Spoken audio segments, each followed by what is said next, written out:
Welcome to this week's episode.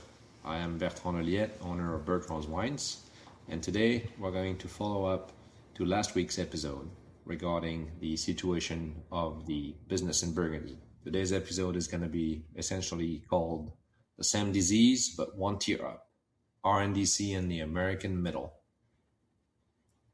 So in part one of this episode, I gave you Burgundy's problem in a single line. The price of the wine becoming the price of the rent. Growers got squeezed because their costs were tied to a boom, and the boom reversed. Now, I want to show you the same disease, one tier up, and an ocean away. Because in July, one of the biggest wine and spirits distributor in the United States filed for bankruptcy. And if you understand why, you understand how this entire industry actually works. The company is RNDC, Republic National Distributing. For years, the second largest alcohol distributor in America. 40 states, more than 2,000 suppliers, and in July 2026, it filed Chapter 11 and began winding down. Now here's why it should sound familiar. You read the court filings, and the cause is almost word for word the Burgundy story.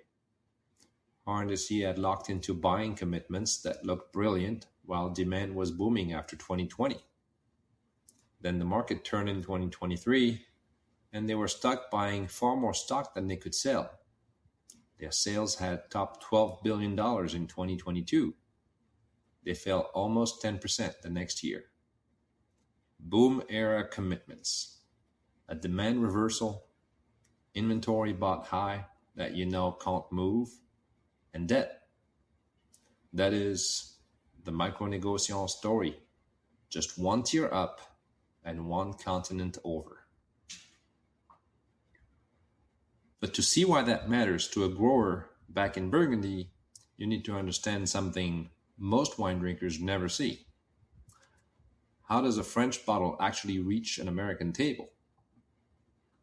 In the US, producer is not allowed to sell your wine directly.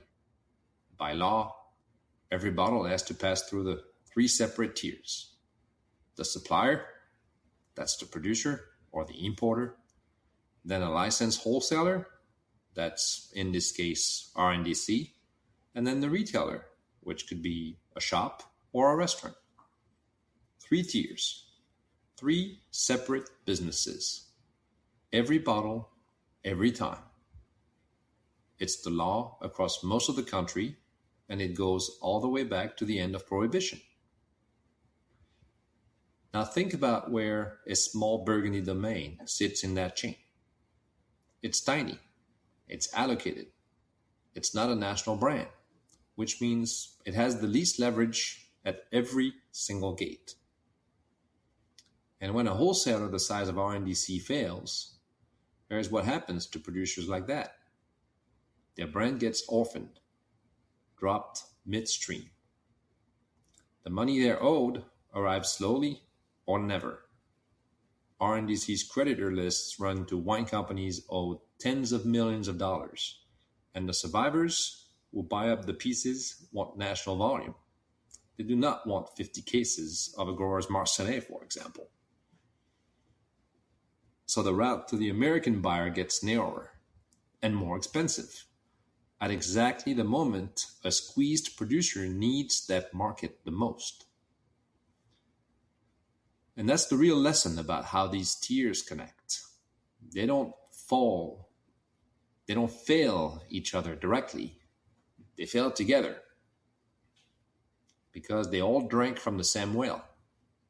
20 years of rising prices and a post-COVID demand spike that made everyone, the grower, the negociant, the importer, the wholesaler, take on commitments that only made sense if the line kept going up. When the line stopped going up, the exposure didn't disappear. It just found the weakest link in each tier. In Burgundy, that's most likely going to be the micro-negociant with no land.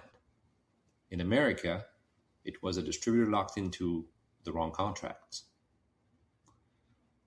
So there's one thing to take from both of these episodes. It's this. In a boom, everybody looks solvent, everybody looks good.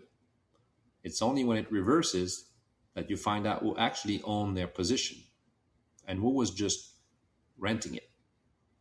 In Burgundy, own your rows.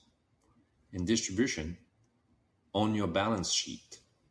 Same rule. I hope you enjoyed this short episode and that you learned something today, and that you'll continue following us for more on the topic of wine, Burgundy, and the industry that we are all evolving in. If you missed part one, you can look it up online as well. I'll talk to you very soon.